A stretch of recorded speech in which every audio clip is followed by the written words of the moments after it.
traveled from my home in Maine to New Hampshire, to Boston, back to New Hampshire, to Nashville, to New Hampshire, and today I'm going back to Maine. In my travels, I met with some of my team, and the traveling was for Scentsy. So if you don't know that I'm with Scentsy, I'm with Scentsy. And one of the team members reached out to me and said that she actually has been following my bariatric journey, and that she wondered why I hadn't been doing a lot of videos lately. And so if you're watching, hi sweetie, I explained to her, I said, once you get to your goal weight, I felt like I just didn't have as much to offer. Like, I don't have as much content to give you guys. I didn't have as much to offer. I've done some videos about, what I eat in a day and that sort of thing.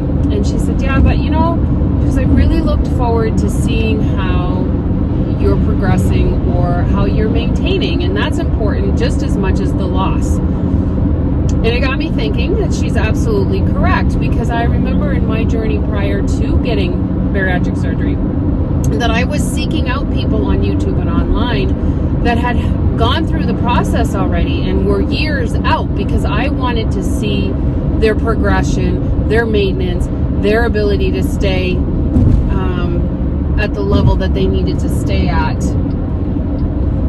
to be healthy, to maintain healthiness, right? So I thought, boy, she's got a point. I need to go live, or I have to not necessarily go live, but I need to do a video to update you guys a little bit more often in regards to maybe the emotional side of it, the actual physical side of it. And so that's what I'm doing today. First of all, and the reason I thought of doing this right this second is because I just left Tropical Smoothie. And it's funny because I have what's called non-negotiables when I eat. When I travel, it's hard. It's super hard, right? It's super hard for us to find foods, no matter if you've had surgery or not. It's super hard for us to find foods that are acceptable or beneficial or that aren't going to make you sick. Because after you've had bariatric surgery, you can get sick on stuff pretty easily. And so it's important for you to do things like checking a menu before you even get to the venue or to wherever you're going, to the restaurant, to whatever, because it gives you the opportunity to pre-select what you can have and what you want to have versus picking something because you feel under pressure because the waitress is waiting to take your order. So that's one of the tools that I use, is that I will try to check and find the menu online before I even get there. And like when Marissa and I were in Nashville, nice enough is a lot of times they'll have the menu outside of the restaurant.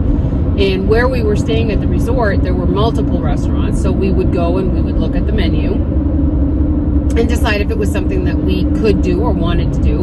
And then we would go in. So I think that kind of preparation is super important to not get you stuck in I'll just get that. And sometimes that, I just will get that is the wrong choice. And it's happened. I mean, it happens. It happens all the time. And it still happens with me. So I get stuck in situations where, like, I have no idea what I want. I'm feeling a little pressured because either the waiter or waitress is waiting, or it's taking me too long to decide. And I understand that. And the people I'm with are super hungry and they're waiting for me to order. I mean, you become in this pressure pot, and it's not a good place to make a decision from. So that's a tool that I use, finding the menu beforehand. But then there's also something that I call my non-negotiables. And I learned this through Bariatric Mindset with my counselor, Kristen Lloyd. And we determine what non-negotiables are by using that tool, by looking at menus ahead of time. And so, for instance, okay, when I'm traveling, it's often and it's almost inevitable that you're going to land at some fast food joint at some point. So I've made it so that I don't have to make it uncomfortable for people that I'm with, because that's not what this is not all about me. So if people are accustomed to going to a fast food place, or it's the only option or whatever, I have non-negotiables that I've pre-selected at a lot of these places. So for instance, McDonald's. People are like, you eat at McDonald's? Yep. I have 2 things that I'm allowed to eat, in my eyes, that I'm allowed to eat at McDonald's. One is the breakfast burrito. I have one. A lot of times I don't get through the whole thing, but I have one. And as long as they have them, I will get this for my lunch option, and that's the snack wraps. I get the grilled chicken snack wrap. So those are my 2 non-negotiables. Those are the only 2 things that I will get at McDonald's. I don't do well with salads because of, I don't know, I don't do well with salads. They kind of, I don't know if they get stuck or they just don't, they fill me up in a weird way and it's uncomfortable. Having salad in something is different, but having an entire salad is another thing. Sometimes I will, but I don't do it all the time. So those are my 2 non-negotiables at McDonald's. Another example of non-negotiables is Chick-fil-A. Chick-fil-A has an option of grilled chicken nuggets. I get the grilled chicken nuggets, a fruit cup, and a diet lemonade. Those are my options at Chick-fil-A. Excuse me. I got another one. Woo! Sorry about that, guys. Excuse me. So yeah, Chick-fil-A, I have grilled chicken nuggets, a fruit cup, and a diet lemonade. Those are my non-negotiables. Those are...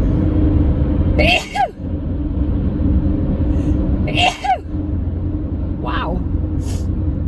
Is 4 lucky? Sorry, you guys. And you know I won't edit it out because that's just not what I do. All right. I don't know if there's more coming. Sorry about that, guys. So I actually got really sick this past weekend. I don't know what happened, but on Saturday when we were in Nashville was the event that we had, and I'm kind of struggling with it now, but I had a fever, and it's just this allergy. I don't even think it was a flu. It was more like cold symptoms. Anyway, I digress. So you get the idea of what non-negotiables are. Non-negotiable means that when you go somewhere, it's not a negotiation. There's no option for you. I have yet to find anything at Burger King, so I don't go to Burger King. And the reason I'm thinking of that is because I'm going past a Burger King on the highway right now. I've yet to find anything there that I can eat. Wendy's, I will do a sour cream and chai, baked potato, and a cup of chili. That's what I do there. It's a little bit higher in carbs, but I know that I'm getting a bit more protein on the chili. And here's the funny thing is when I first come out of surgery, after I was approved to move on to the next phase where I was able to eat solid foods or soft foods, chili was one of my go-tos because it had the substance that I needed and the protein that I was looking for with very little sugar. And here's the thing. There is sugar in it because it's a tomato base, right? And you got to be careful with that. And I won't eat a whole cup of chili, but when you're looking at better options over worst options, that's what I'm kind of looking at, right? And so Wendy's was kind of my first stop in fast food, and I had asked my nutritionist if it was okay, and she said it wasn't the best option, but it could be an option if you needed it to be. So that's not my quick go-to because I know that it's a higher carb option, and probably not the best option because I certainly don't eat the whole baked potato. And I try to eat the chili first so that I'm getting that protein first from the beef and the beans.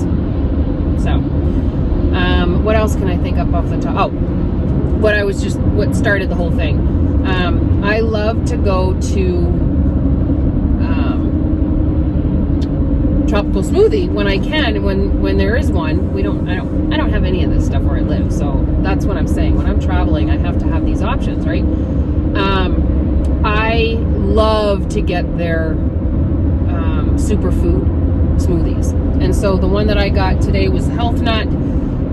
The Health Nut has mango, banana, I think strawberry, blueberry, and typically it has almonds and a protein. And I replace the almonds, because I'm sensitive to almonds, with peanut butter. Almonds is a tree nut, and peanut butter is not a tree nut. And my choice was whey protein. I have a bit of a sensitivity to whey, which is probably why I'm sneezing. Not allergic, but sensitivity. But I love those, right? Because it's liquid, it's easier for me to digest, it's better for me, and I know that there's very little sugar other than the fruit sugar that are in those smoothies, especially there. Now, not all smoothies are created equal. You cannot go to McDonald's and get a smoothie and expect it not to have sugar added, right? There's no sugar added in these because it's all fruit-based sugar, fructose, which I'm okay with. I don't want white refined sugar. I don't want added sugars. The other thing that I do often is I'll go to a convenience store and I'll pick up little packages of cheese. They do have the P3 packs, which I love those. If you don't know what P3 packs are, there are 3 compartments.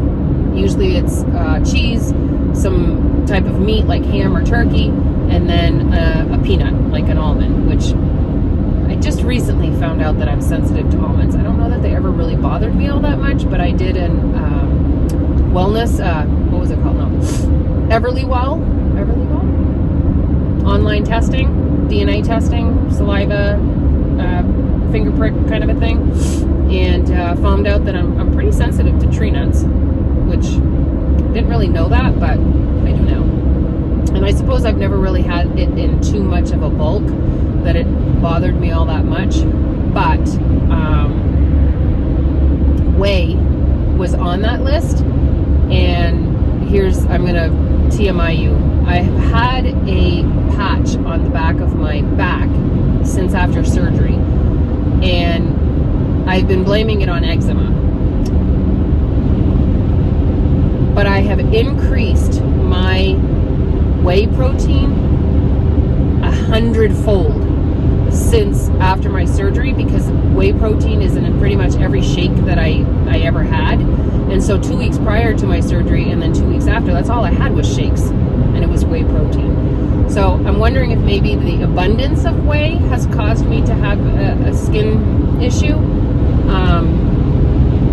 And so I'm getting prepared to do an elimination diet where I'm going to get rid of the whey altogether and see if that makes a difference in my skin. If not, then you know that it's not the issue. But anyway, so yeah, so then, you know, I just pick up things that I can have at the convenience store and snack on those things when I'm traveling. I like to do, I think it's Lance that makes them. They are the wheat peanut butter crackers. They're filling, and they are a bit of protein, and a good little snack when I need something to fill me up. So that's something that I pick up often. What else do I usually have with me? Oh, I like to do vitamin water zero. That's a drink option for me. Other than that, I typically will buy a bottle of water and put in the Crystal Light liquid enhancer, the sugar-free liquid enhancer. Now, something I didn't know is the powdered Crystal Light uses aspartame as a sweetener, but the liquid version uses sucralose. I will not use aspartame anymore because it was what Diet Pepsi had. I was an addict of Diet Pepsi. So much so that after I stopped drinking Diet Pepsi prior to my surgery, there were so many health things that changed with me that I know for a fact that aspartame was affecting my health. Like, I literally had things that were happening motorologically twitching fingers, shaking. My head would shake like I had tremors. I used to have tremors. I actually was diagnosed with tremors, and ever since I stopped drinking Diet Pepsi, I no longer have tremors. So you tell me, right? So I stay away from aspartame at all costs. And I did not realize that Crystal Light powder had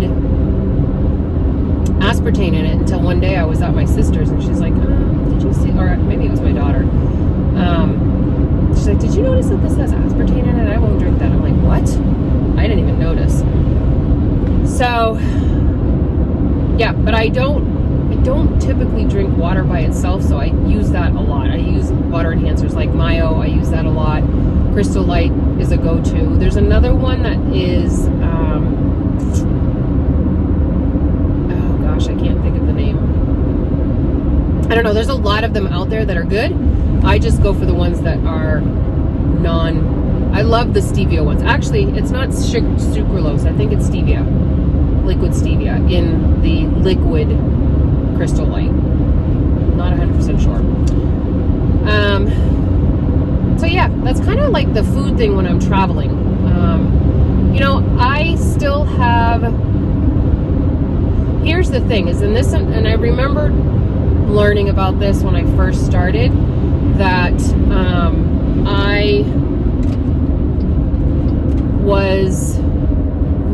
I got distracted, guys, because there's a cop sitting here, and it wasn't that I was going fast, there was a lot of traffic, so driving first. Let me go back. I learned at the beginning that in the first 6 months of surgery, I'm going to be straight up with you, it's easy. I mean, the surgery is hard, the process of recovery is hard, because you did have surgery, you were under anesthesia, but the first 6 months after surgery, it's almost inevitable that you're going to lose weight. Now, whether you lose enough weight to get to your goal or not is a completely different story. But you're going to lose weight. You're going to start dropping the pounds. You're not hungry all that much. You can't fit the amount of food that you were fitting in before. So you're just inevitable to lose weight, okay? So when people say it's the easy way out, they're thinking about that first 6 months and forgetting about what happens after that first 6 months, okay? So yes, there is a boost that happens. There is a kickstart that you get. It is a bit easier because it's inevitable that it's going to happen, but there is such a mindset quandary happening during that 6 months that 6 months is so crucial to the success of your weight loss journey and your bariatric journey, that if you don't get it right in that first 6 months, it's probably not going to happen for you. And I am just being real. I am just being real. And this is why I say that. In the first 6 months, you can only get about 1/4 to 1/2 cup of food into your body per sitting, okay? After that first 6 months, into your first year, you're gonna start amping up to where you can get in about 1 cup of food at your setting, at your meal, okay?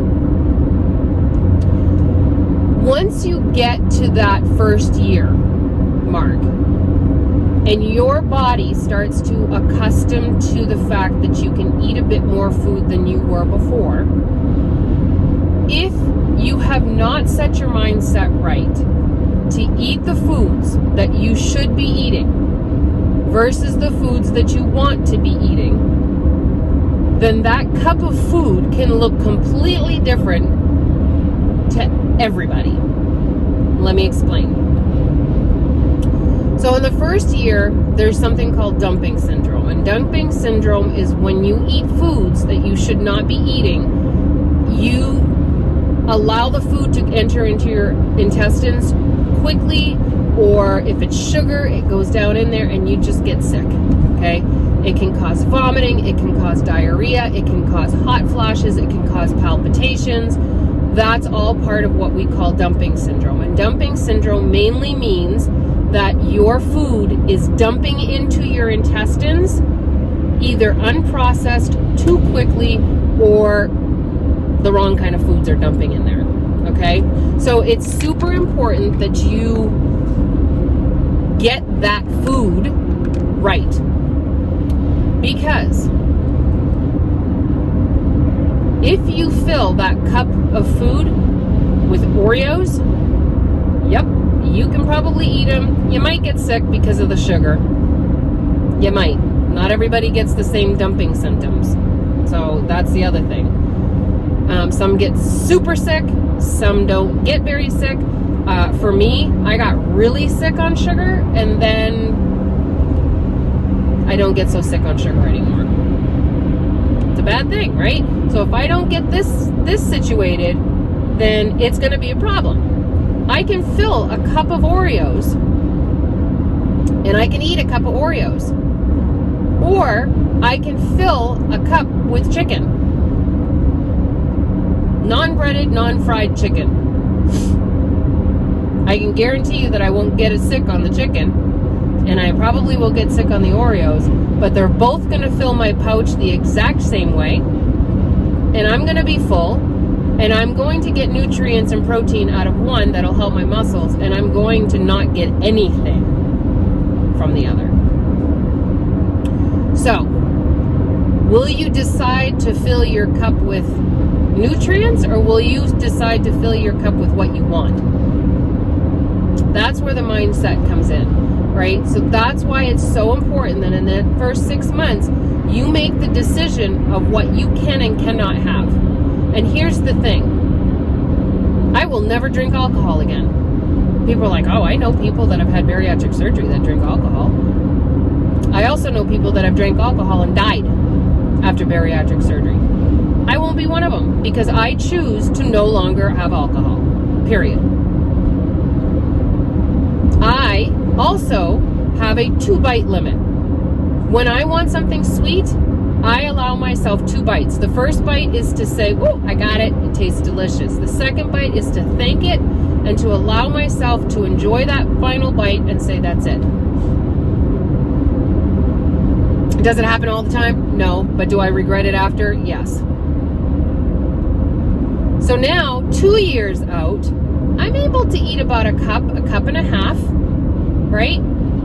But my dumping is not as bad, or I kind of got used to it, right? So now I can have 5 or 6 Thin Mints from the Girl Scout cookies. I don't feel great after, but I've allowed my head to say, oh, that tasted delicious. So it's a constant battle, and something that you have to own and understand that if you're going to take this journey, that you're not doing it for nothing. And you got to own up to what you've decided to do.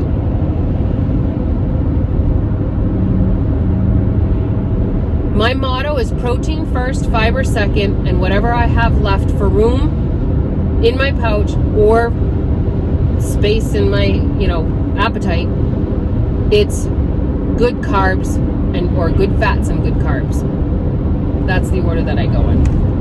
And you know what? It's kind of a good approach to any weight loss, right?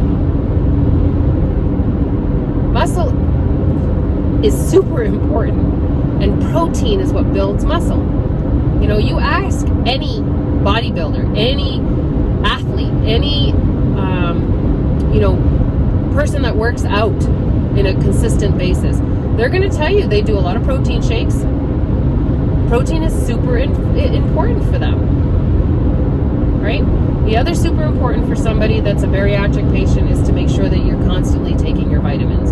You will become malnourished if you don't, because we don't have enough space in our pouches, in our stomachs anymore to absorb the amount of nutrients that we need as a human being in just food, because there's no more space for that food. So this was a long video, and I mean, if you stayed right till the end, I love you for that. I'll try to do a bit more videos on my bariatric journey so that you can stay up to date with what's going on. I have very blessingly maintained my 140 pounds for the last 2 years. I fluctuate between, I think I've been to 136 and I've seen 141. So I've fluctuated in that space for 2 years now since my surgery. Well, it'll be 2 years in May. So, yeah, I mean, I'm not, by any means, I am not perfect. By any means, I am not a professional bariatric counselor or knowledge. I'm based on my experience only. But I have been successful to this point. And so I want you to know that you can be too. There are a lot of people out there that have been unsuccessful with their journey. But there are still a lot of people that have been very successful with their journey. And so it's important that you see both sides so that you know where you want to fit in, right? All right, guys, have an amazing day. I hope that you found this useful if you are on a bariatric journey. If you are not and you're just following my journey, I appreciate that support, and I'll see you all on the next video. Bye now.